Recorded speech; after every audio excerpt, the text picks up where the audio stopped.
Hi there, folks. It's Jonathan Denwood here from WP-Tonic. And in this video, I'm going to be talking about some of the key things you need to understand if you're looking to build a course around your passion around fitness, health. These are great subjects to build a course around. It's still a growing market, but there's some key factors that you need to understand that will really help you get the success that you're looking for. Got a ton of experience at WP Tonic in helping people in this area. I'll be back in a few moments, folks. I'm coming back. So you're looking to build your first course in the health and fitness area, and you don't really know where to begin, and you want some insights about how you can avoid some of the biggest mistakes. Now, number one, find a niche. Now, unless you already got a very large audience or a very smaller audience, but extremely online engaged audience, it is very unlikely that you're going to be successful to the level which you think you're going to be if you aim your course to too broad an audience. It's just a fact, folks. Now, if you haven't got a very large audience or a very smaller audience, but extremely engaged with you online, do not panic, because you can still have a successful launch of your first course. But the thing is, you're going to have to find a niche. And if you do that and identify a need in that niche, it's quite possible to get a reasonable launch for your first course. Totally doable. Number two, you've got to get out of your mind that this initial course, you're going to have to throw everything into it. It's got to have every bell and whistle in the course.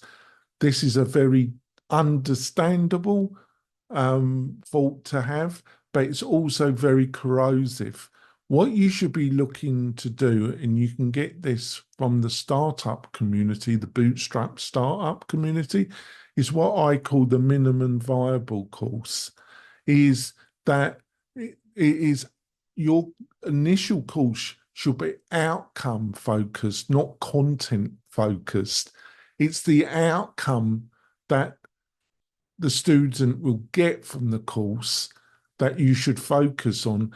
You don't need it to be long-winded, to be 20 lessons long, to go into every detail.